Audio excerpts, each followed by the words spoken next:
31. The lower half of the building was fully engulfed, the flames steadily clawing their way up through spirals of tiny boxes.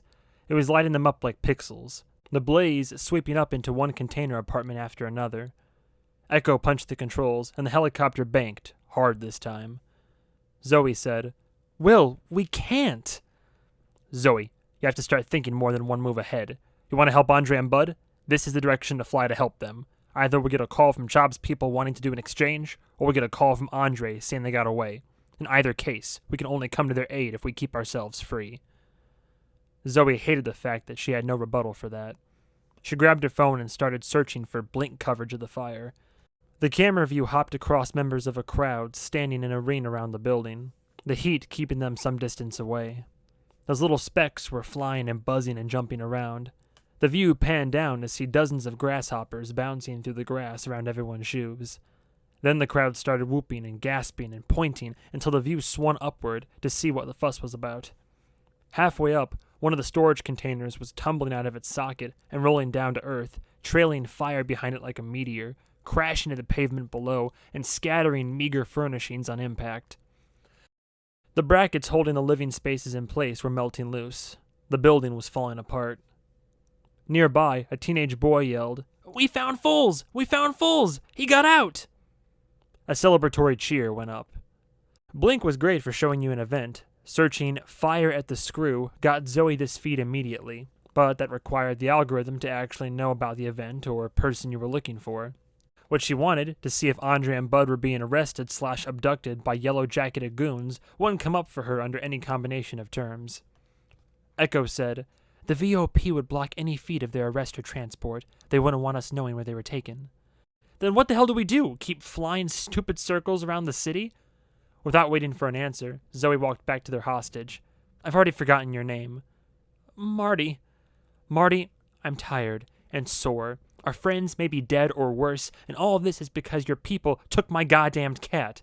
So I'm asking you, as a human being, you say you don't have him. So who does, and where are they?" "I swear to God, I don't know anything about your cat. I don't even know what you're asking. Is the cat a code word for something else?" Will, it turned out, had been listening. "Marty, this whole city is about to combust over this. Do you understand? People will die. Bystanders. The people you're talking to right now might not survive this. Your father might not survive this. You might not survive this. If we find out what's going on, maybe we can defuse it."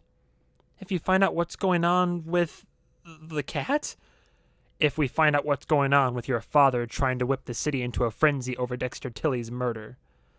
Zoey said, "That was your dad's bodyguard who killed him, right? Dirk Vikernes? Are you acting like you don't know that?" "Davey didn't kill Dexter Tilley. Neither did my dad, or any of us." "But you know who did, and you know why." The look on his face made that more than clear. "Yes. We're waiting.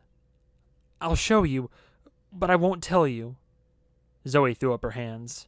"What does that mean?" "I'll tell you where to go, who to talk to, but I want that person to tell you what happened, because you won't believe me if I just say it. I know you won't. I'll take you there, on the condition that you let me go once you have your answers." "Is this mysterious person your father?" "No." "Oh, but let me guess. This person you need us to go talk to is in some fortified location with one entrance and exit that happens to be perfect for launching ambushes." "No, they're not. I swear." Zoey looked at Will, who seemed to be thinking it over. But where else did they have to go? "So, this place you want us to go?" asked Zoey. "Will I find my cat there too?" "No, not as far as I know." Zoey looked pleadingly to Echo. "Then what are we supposed to... I mean, how much time is left?" There was a clock in the corner of the main monitor. It was already almost 11 p.m. The feast of Zoey's cat was supposed to happen at midnight. An hour, and they had absolutely nothing. No leads, no plan. Strangely enough, the possibility that they would simply fail to rescue Stench Machine hadn't never actually entered Zoey's mind. She hadn't allowed it to. She had imagined things turning ugly in all sorts of ways, but had never thought that her trolls would just outsmart her. That midnight would come and they would do what they're going to do. The realization was hitting her in waves, like nausea. Will said, "All right, where is this place?" "West Hills. The little shops there? It's in one of them." Echo said, "That's that little area where the ballistic couture shop used to be, east of South Hills." Will asked Marty, "Which shop, specifically?" "I'll tell you when we land." Everyone looked skeptical. An anxious warning buzzer sounded from the cockpit. Echo leaned over it and said, "2 of the VOP aircraft are now tracking and tailing us. We flew too close to the fire." "If we go back to the estate," Will said to Zoey, "no pursuit can get to us. We can land right on the roof and they would have to peel back at the property line. You could go inside, sleep in your own bed, regroup." "But then what? Nothing's been solved." "And she would be utterly alone in that bedroom." Will nodded. Zoey wondered how often he had made these fake offers to her father, giving him the chance to verbalize making a choice that was, in reality, no choice at all. Echo went up front and punched in commands. Zoey asked, "Wait, won't the bad guys just follow us to where we're going now?" "It has a protocol for that situation," said Echo. "It just means it will take longer to get there." The helicopter's lose pursuit system involved flying at top speed toward a tiny private airfield in the desert, but with no intention of landing there. Instead, it swooped low and, from the rear, ejected a box the size of a refrigerator. The box hit the ground, bounced a few times, then expanded into a flimsy wireframe object roughly the size and shape of the helicopter itself. Then, from a small compartment at the top of the frame, erupted a camouflage tarp that floofed into the air and draped itself over it, creating the very convincing impression that the helicopter had been landed in the field and hastily covered. As they watched all this unfold on the monitor, Echo said, "The decoy actually has a pair of heat generators to attract the attention of anyone scanning for infrared. It should perfectly mimic the cooling engines of this aircraft. Meanwhile, all of our own countermeasures kick in, including an exhaust capture system that eliminates our heat signature entirely. It should appear to any pursuing aircraft that we've landed in that field." Zoey said, "It won't take them long to figure out it's not real." "It actually will. They know this model of helicopter, and they know the anti-personnel measures it comes with. No one will approach it who isn't suicidal. They'll have a whole siege strategy they'll have to put into place. Remember, they can't just blow it up. They think Titus's kid is in there." The pursuit-losing gambit also lost them an obscene amount of time. It was now 30 minutes to midnight. No one in the vehicle said what everyone knew, which is that if the troll's intention was to eat cooked cat, then Zoe's friend, the one who'd gotten her through her breakup, the one who depended entirely on Zoey for his safety, and who she'd promised she'd never allow to be harmed, would already be in the oven. Zoey looked down at Marty, at his slack-jawed, stupid face, and thought carefully about exactly what would make him feel what she was feeling right now. What would make all of them feel it. 32. In Tabula Rasa, only a handful of buildings were more than 20 years old, and the vast majority had been built within the last decade. In a city in which everything is shiny and new, the hot fad was to build old. The estate Zoey lived in, for instance, was reconstructed out of components recovered from a mansion built in 1935, transported across the country, and reassembled brick by brick. Likewise, the trendy boutiques and bars, selling everything from vintage clothes to hallucinogenic muffins in West Hills, were often designed to look like old structures that had been renovated and gentrified.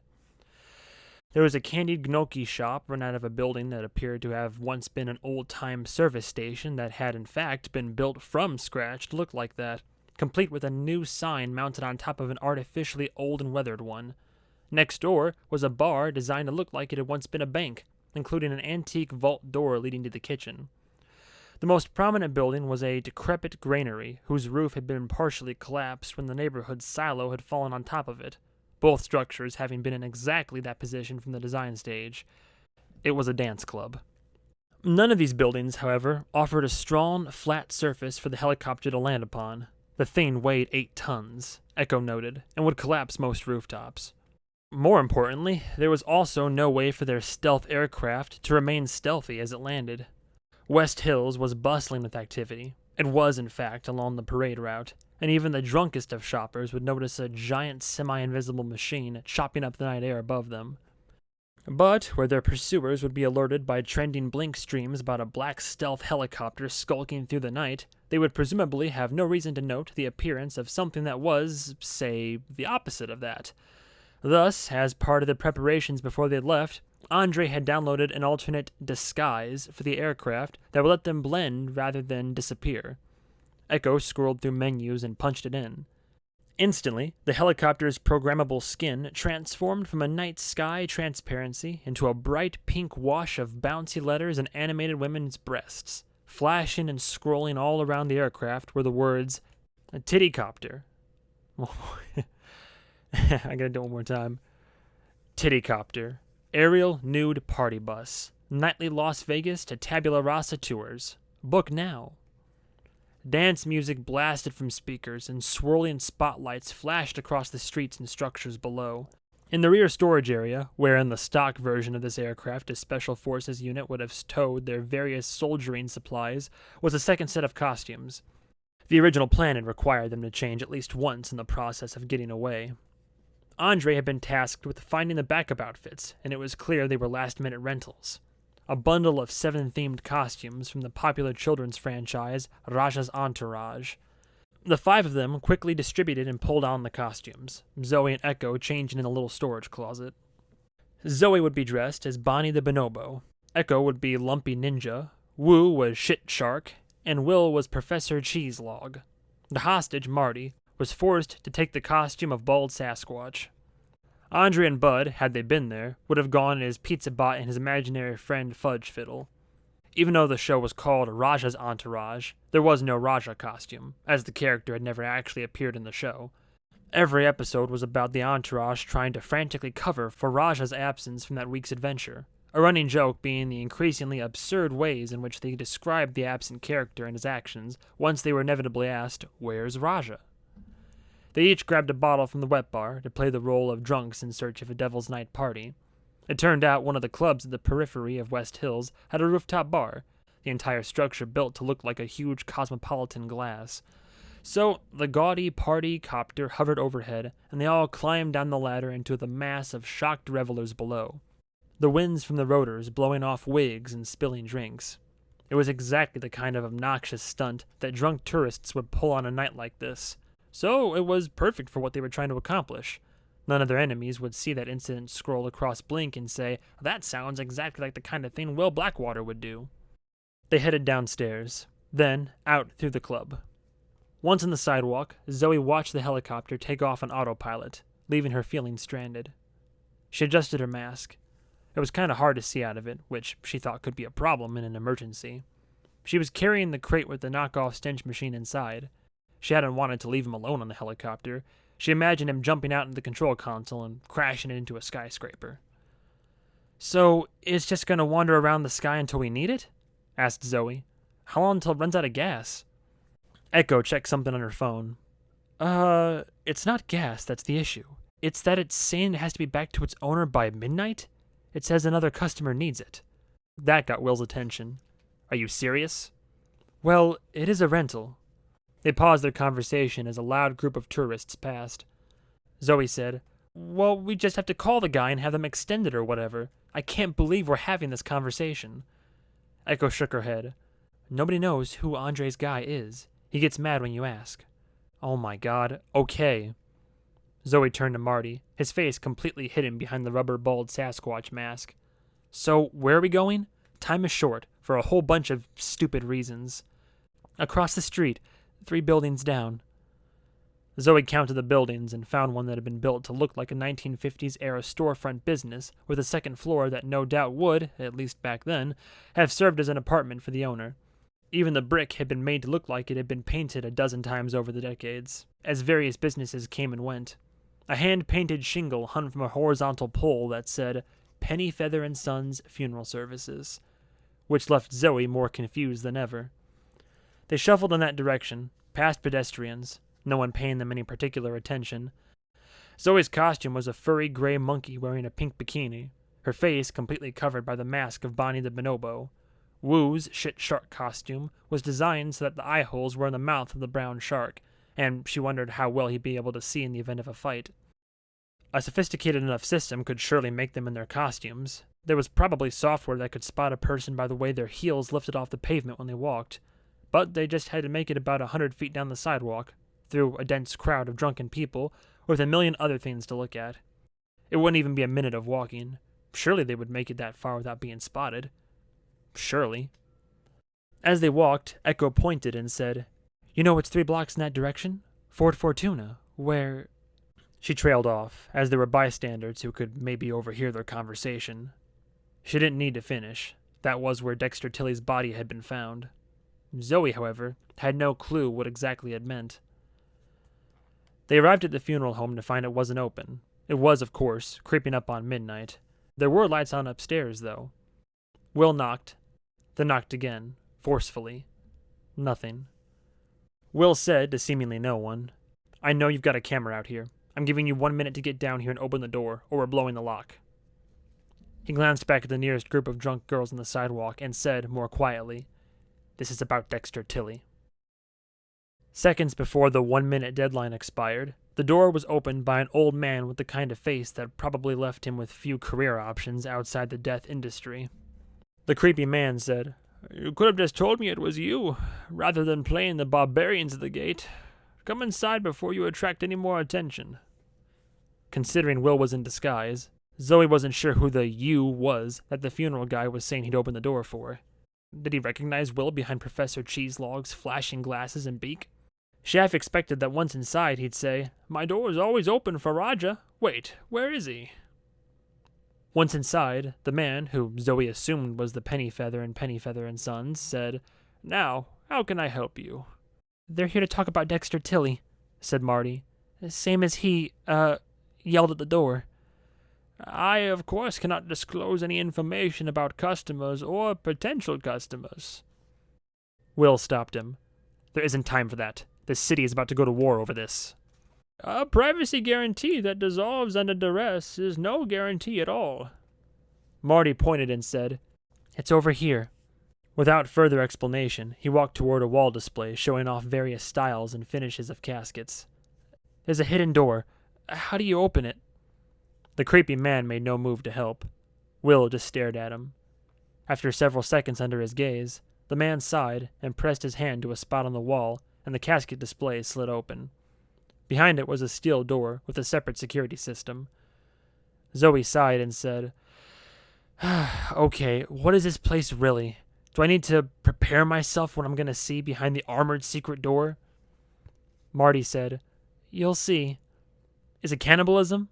A cannibalism cult? Or are you doing mad scientist experiments on cadavers? Or on people who weren't cadavers until you started doing experiments on them?" Instead of answering, the creepy man opened the steel door with a voice command. "Is it a torture chamber?" asked Zoey. "Ritualistic sacrifice? Corpse reanimation chamber?" The door opened to reveal stairs.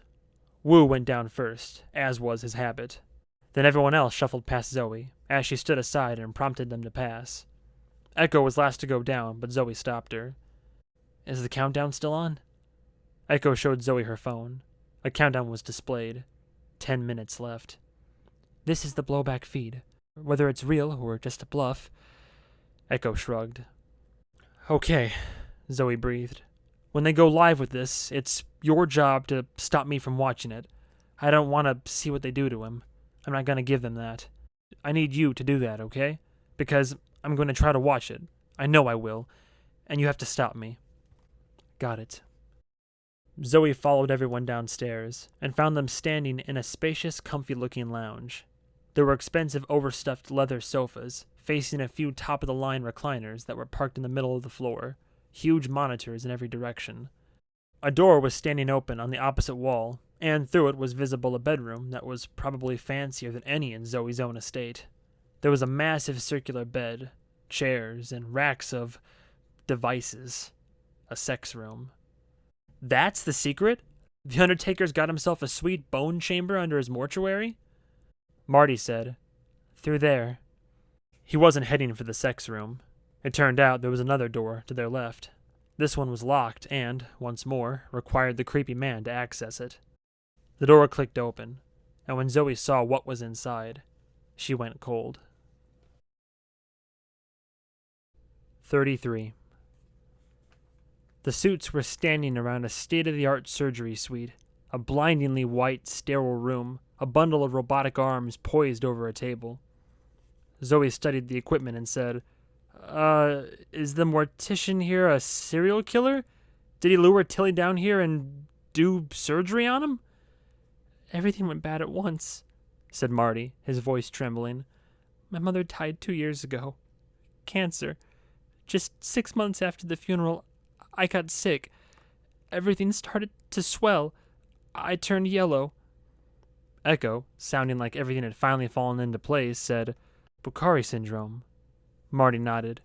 I'm supposed to stay in bed for 2 more weeks. I snuck out anyway. I didn't even want the guards to come. I have a little pump thing in my stomach that's dripping medicine. It still hurts, though. Is somebody going to tell me what's going on? Asked Zoey. You've heard about rich people paying for gene modification to make their kids more intelligent? Asked Echo. Well, a lot of them developed liver failure in their teens. That's Bukhari syndrome, which meant Marty here needed a new liver, finished Zoey. Got it. Will nodded. And you weren't going to make it to the top of the donor list. They told us that with car fatalities down so much, automated cars and all that, donor organs have dried up. They said there was less than a 10% chance I'd survive the wait list. So, Dad went through a black market organ thing, but there were no livers. A lot of kids need them, for the same reason I did. I go to Farnsworth Academy. In my class, there are 4 of us who needed transplants. Time was running out. My body was filling with poison. I could feel it. Zoey picked up the story. Sure, so your dad's henchman, Dirk, found Dexter Tilly, who was a match, I guess, and knew him because they all hang around with those jerks in the hub. Your father had him killed, brought here, had his organs taken out. Zoey studied the tangle of white robot squid arms hovering over the surgery table. So this is an underground organ thieving place, right? She turned to Will. You know, the kind you assured me didn't exist during the very first conversation we had about this case? Marty said, Oh, no. Tilly wanted to die. He told everyone in the hub chat. All his trouble with that girl. He just gave up on everything. DV told him about my situation, said he could save a life on the way out. We suggested a service. He used it. So he came here willingly and... Zoey turned toward the creepy old guy. What, you do an assisted suicide thing? The mortician looked annoyed at all of the implications that were being thrown around. He pursed his lips. Without disclosing any specifics about any individual who may or may not have sought her assistance, I can say that we have a number of packages for those seeking end-of-life services. One can spend the night with a paid romantic partner of their choice, or enjoy a final meal, or enjoy a selection of substances that have been carefully selected to not damage the organs or remain in the bloodstream. For gaming enthusiasts, we have a custom package that caters to their lifestyle. Marty said, That was Tilly. He picked Crimson Day, the Children of Ares scenario. It's a level you can't win. You're fending off this big invasion of these huge monsters, buying time for refugees to be loaded onto a transport. After the last of the survivors are safe, you stay behind and take out as many invaders as you can before you're finally overwhelmed. You detonate this bomb that takes out the last of the enemies, but sacrifices you in the process. Tilly wanted it so that when he died in the game, he would die in real life. The mortician said, The solution that is released into the bloodstream first induces a sense of euphoria, then extreme relaxation, then a stopping of the heart. A gentle exit. All done in strict confidence, all overseen by a representative. Zoey said, So people pay you to kill them? The mortician was taken aback. Don't be ridiculous. This is an organ harvesting enterprise. We pay above market rates for organs one can live without, such as a single kidney. But for a package like our hypothetical customer's, in which he's offered end-of-life services with all viable organs being harvested, we pay a flat fee of $2 million to whatever beneficiary the client chooses. The organs are then sold in the private market. Will said, Then Tilly left his payment to Shay, so that's where her windfall came from. You can designate somebody to get an organ, said Marty. Tilly left the liver to me. That was the deal. Hey, guys, interrupted Echo. The VOP have found the decoy helicopter. She showed them a feed on her phone, an aerial view of several vehicles surrounding the camp tarp covering the wireframe shell they'd set down at the airfield. Zoey said, Can you, I don't know, make it do something? To scare them away? Hold on. Here, everybody be quiet. Echo punched a button and then spoke words that, in turn, echoed from a sound system on the decoy aircraft. All right, everybody, we got your boy in here. If any of you get within 100 feet of this aircraft, we're going to cut off his dick and make him eat it. She cut the connection and said, We'll see if that works. Zoey said, Jesus, okay, well, somebody tell me how Tilly's body wound up in a box on my doorstep. Marty's eyes went wide. I don't know. I swear. I didn't have anything to do with that part. Really, I swear. Everyone turned to the mortician. It was clear he was dreading this part of the story. He took in a deep breath, then said, If, hypothetically, morning staff should find that a client's corpse was missing, and if security footage should show that the corpse had resurrected itself and walked out of the building under its own power, and if the existence of said corpse were to become public knowledge, it would actually be very unclear how to approach the issue without breaching the company's strict confidentiality guidelines. Echo said, Dirk Vikernes could have done it, if he had the right gear and copied the control codes directly off of Tilly's implants in advance. Could have just remote walked him to the casino, then anonymously tipped off the blowback. And nobody would notice an actual rotting corpse strutting down the sidewalk? Asked Zoey.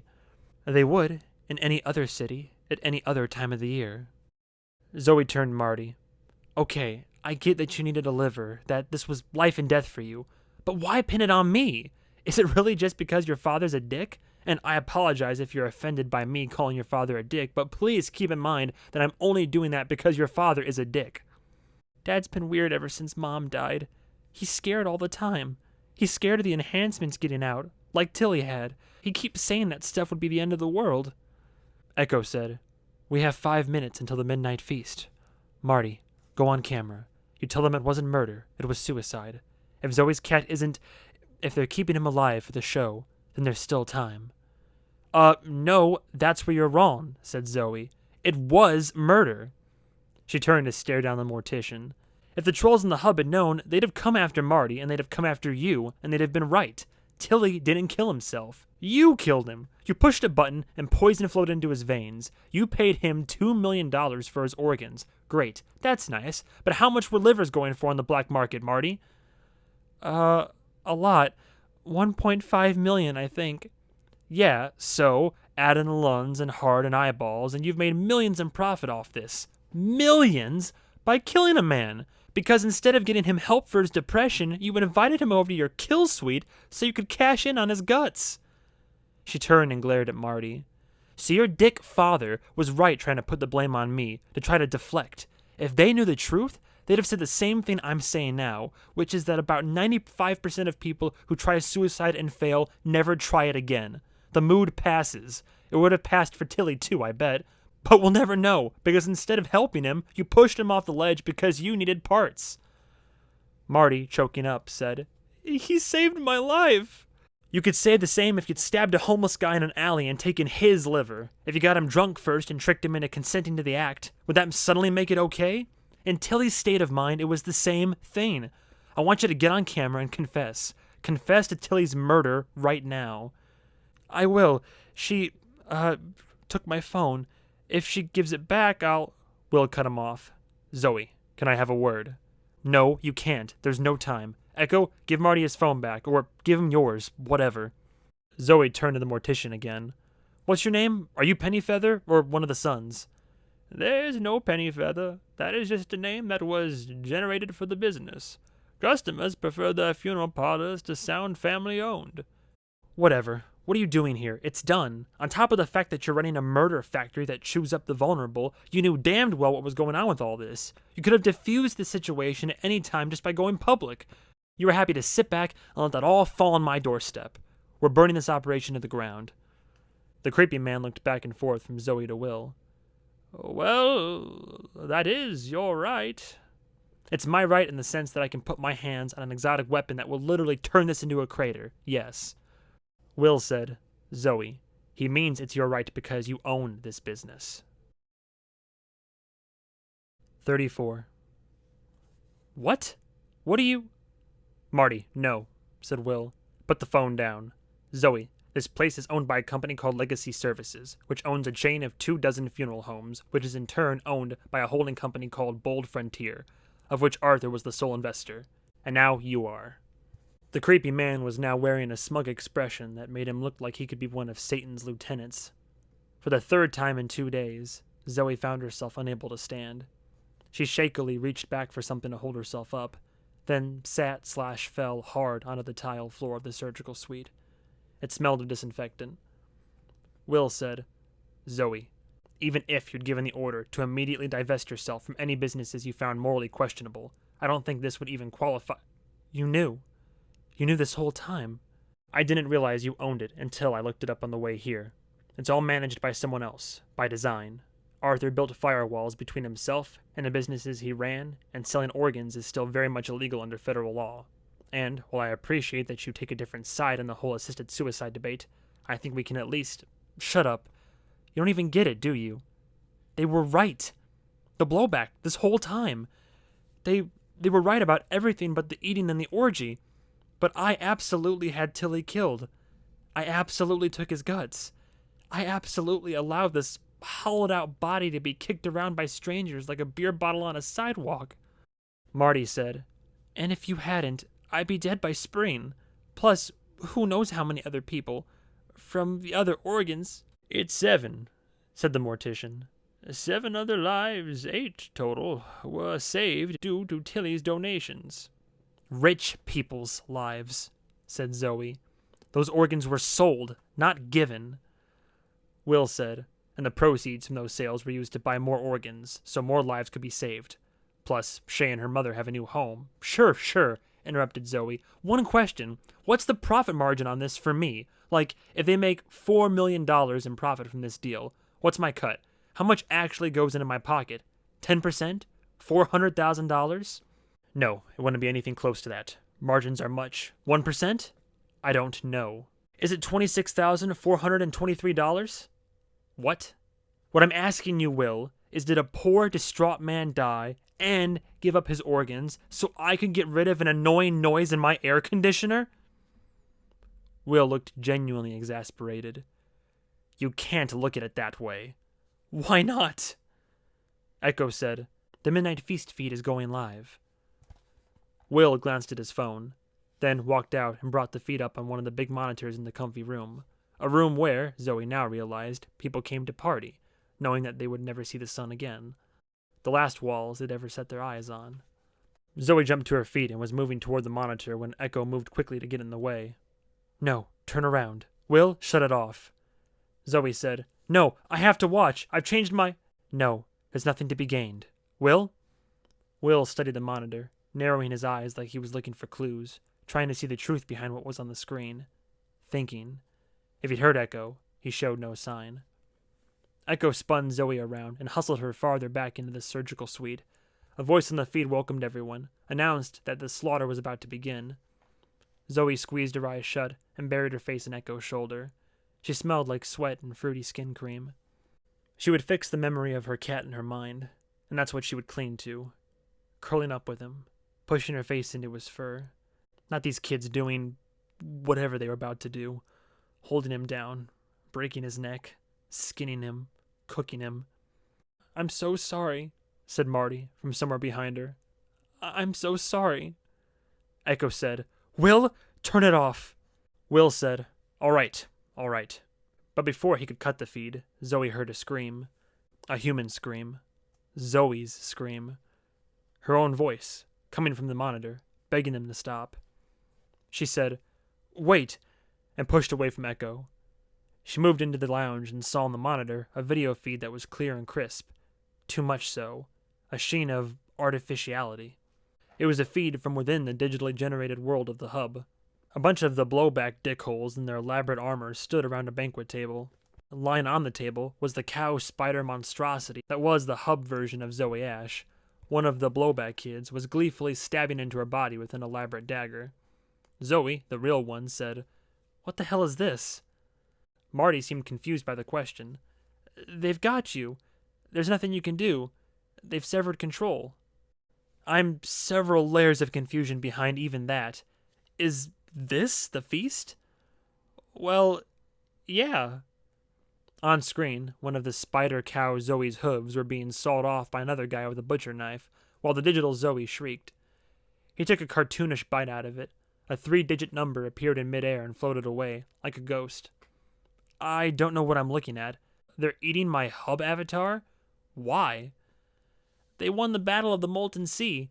They overran your estate.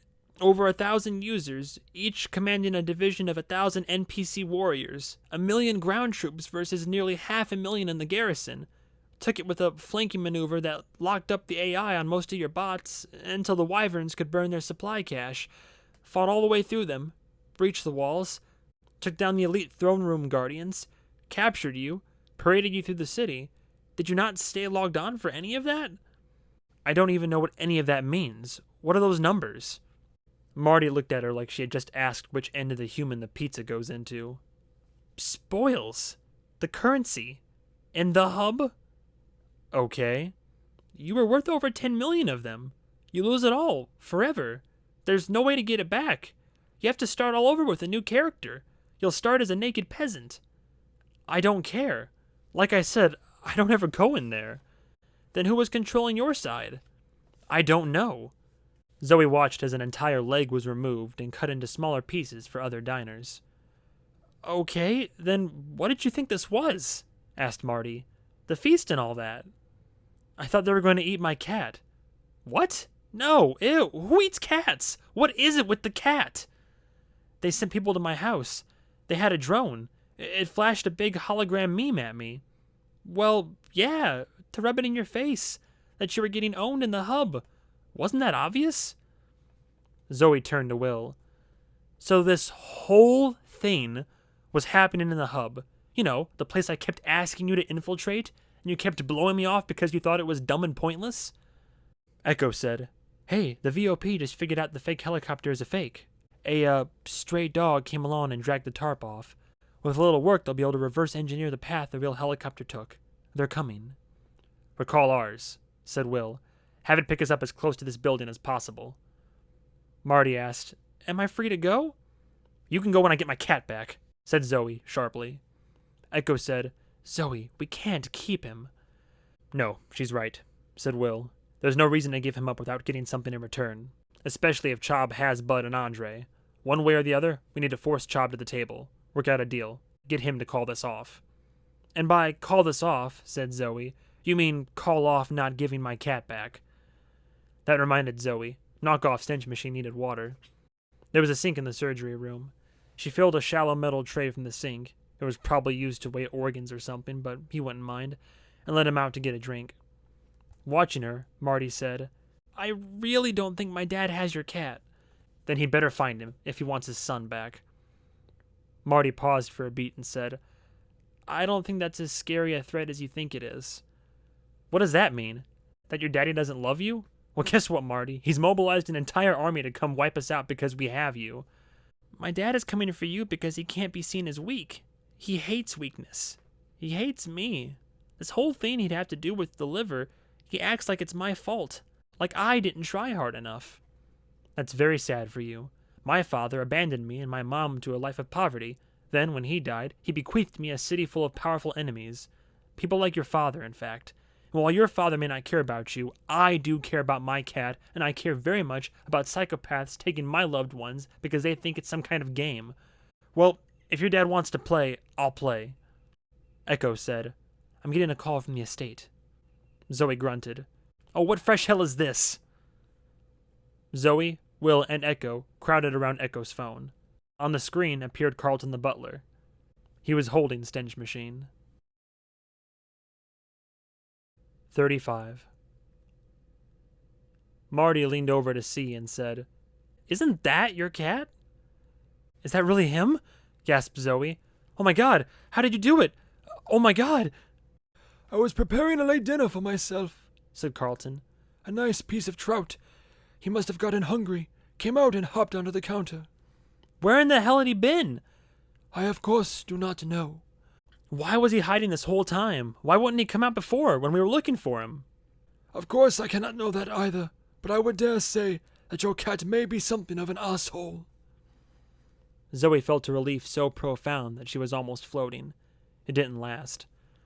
Wait, so this was all for nothing? Everything we did? Wu said, we should be thinking in terms of extraction right now. How far out is the helicopter? Echo checked. 2 minutes. Zoey motioned to Marty. All right, go home to your dick, father. I don't care. Will said, that's the wrong move. We're not making moves anymore, Will. Our moves just made things worse. If they really do have Bud and Andre, we'll work something out. Maybe he'll see this as a show of goodwill. No capital W there. Echo said, just to confirm, it does appear that every available Vanguard of Peace vehicle and operative in the city has been rerouted to this location. Right, let's get out of here. Zoey nudged the stray cat back into his crate and headed up the stairs. This isn't complicated, said Will from behind her. Chob has to strike back whether we give him back his son or not. The transgression has already occurred and has become public. So? So, an army is closing in on us, and if they know Marty is on board the helicopter, they won't shoot it down. Well, then you better come up with some other way to keep them from doing that. They all emerged onto a sidewalk and were greeted by a solid wall of human backs, most in some kind of costume. The crowd was now packed along the street, waiting for the Black Parade. How far out did you say the helicopter was? Echo was on her phone, with an expression Zoey immediately hated. Okay, what now? Well, this isn't good. What? It's not coming. It's, returning to its owner. The rental period ran out and nobody paid for an extension. Will clenched his jaw and muttered, if Andre is still alive, I'm going to kill him. Zoey, still staring at the skies, said, what do we do? Will studied his surroundings, trying to think up options. He didn't look like he was succeeding. I think they're going to take us, Chob's people. I don't see any way around it. That's not an option, said Zoey. Maybe it is for you, but it isn't for me, not for Echo either. If you don't understand why, you haven't been paying attention. Wu said, if I need to extract Zoey apart from the rest of this group, then that's what I'll do. So if you don't have a plan, then we will be on our way. It was getting hard to hear him. A blast of thumping party music was approaching from Zoey's left. A small vehicle that looked like a glass capsule on wheels was rolling down the street. A scrolling message was flashing around the exterior, advertising the services of a booze misting pod. For a few $100, you and half a dozen friends could sit in one and get a rolling tour of the city while slowly getting drunk breathing alcohol vapor. This one veered off the road, and the crowd parted as it bumped up onto the sidewalk, drunken people cursing it every step of the way.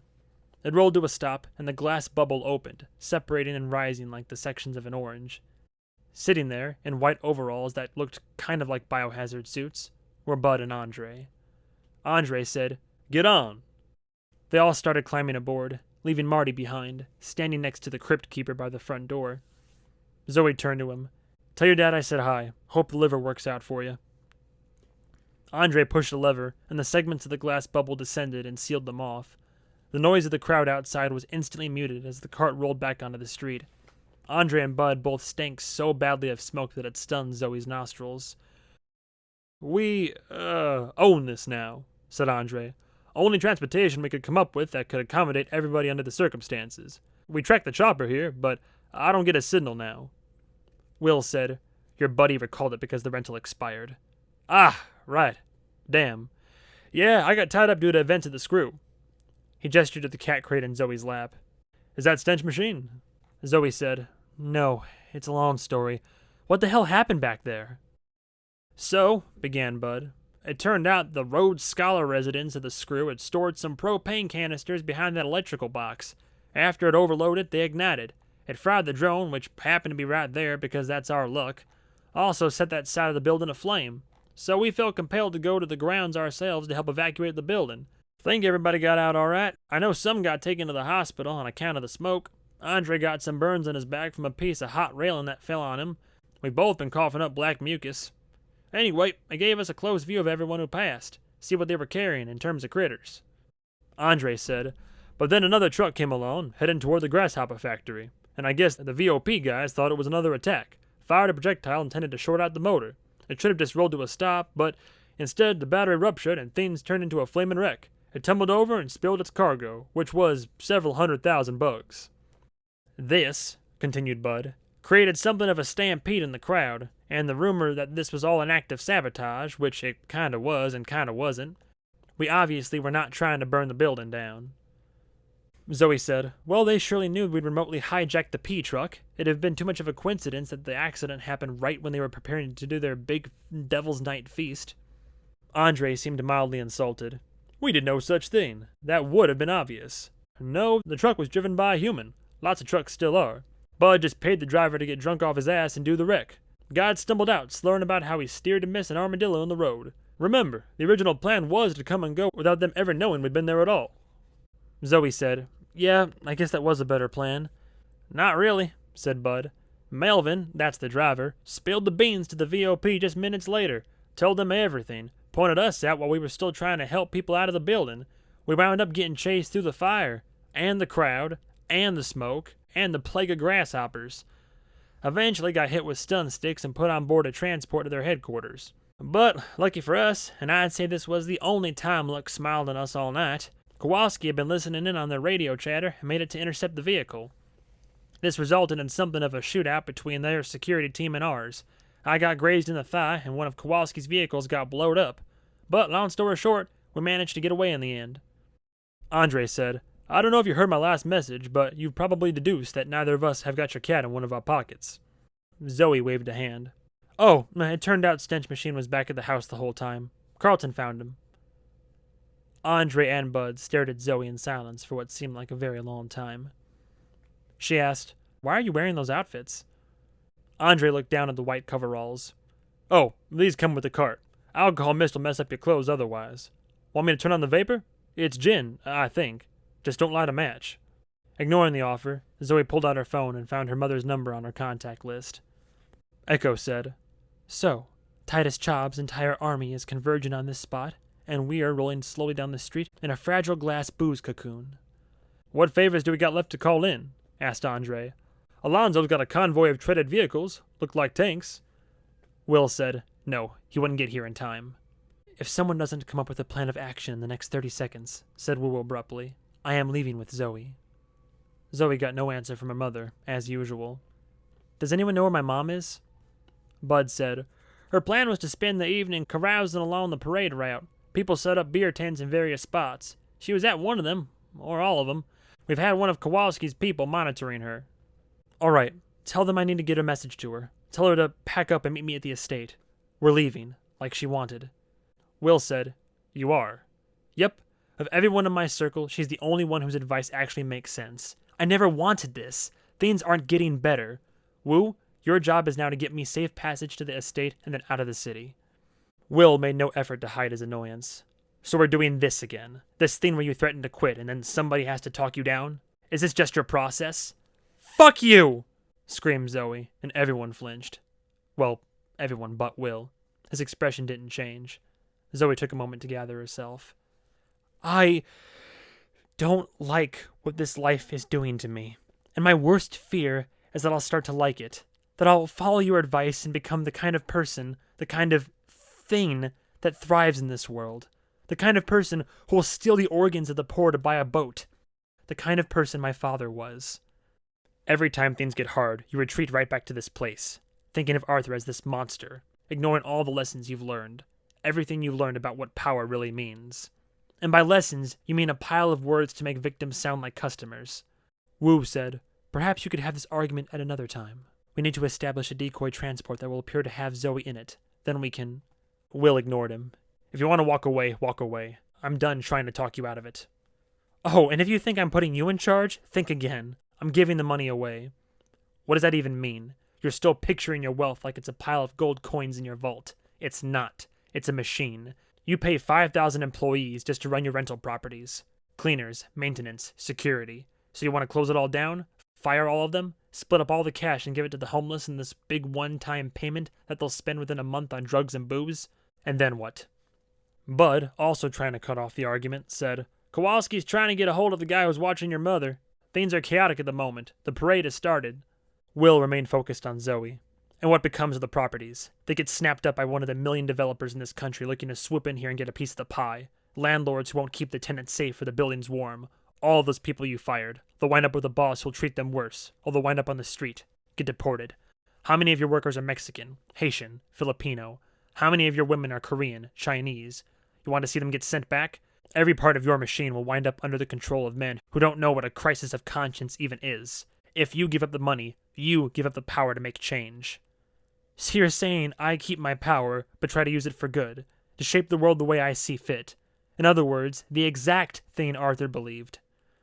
Echo said, "There are 2 helicopters right above us." Will cut her off.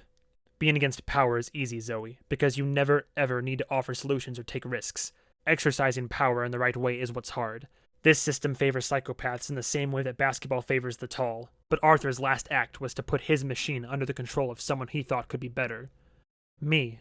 No. A fantasy version of you he'd created in his mind. He didn't know you. And you want to be better than him, but you refuse to take a hard look at what being better actually means. If it means sick people die on the transplant waiting list because the government says it's illegal to let them buy organs, that's not being better. That's just not wanting to get your hands dirty. Meanwhile, I can't leave my house without getting torn apart by a city that hates me, and, as I just found out, has every reason to. That whole time we were looking for Stench Machine, I had this nagging voice in the back of my head saying, "You deserve this." I'm a part of the problem. So I guess that's 2 people who were right about this whole thing. My mom and Titus Chaub. Wu slapped the counter with his palm and said, "I will put an end to this argument with force if I have to." Echo said, "Our position is now being tracked from those helicopters. They know we're in here." "All I ask," said Will quietly, "is that before you run away, you watch the video from a month ago, from the night of the hostage standoff." "None of that was on video. Not the stuff with you and Tilly. I'm talking about the videos from the scene outside the building." "Why would I want to?" "I heard from Kowalski," Bud interrupted loudly, "and he, says his people lost track of your mother, hours ago. Blink search of her face turns up nothing, but of course, it would be if she put on a spontaneous costume at some point." More to reassure herself than anything, Zoey said, "I've learned my lesson from the Stench Machine affair. We're obviously not going to assume an abduction this time." Echo said, "We can track your mother's phone, if by some miracle she has it on." Bud said, "Already doing that." He stared at his screen for a moment, perplexed. "Huh. Oh, God," said Zoey. "What?" "She appears to be, in the parade." "What does that mean?" "Her phone is located inside one of the floats.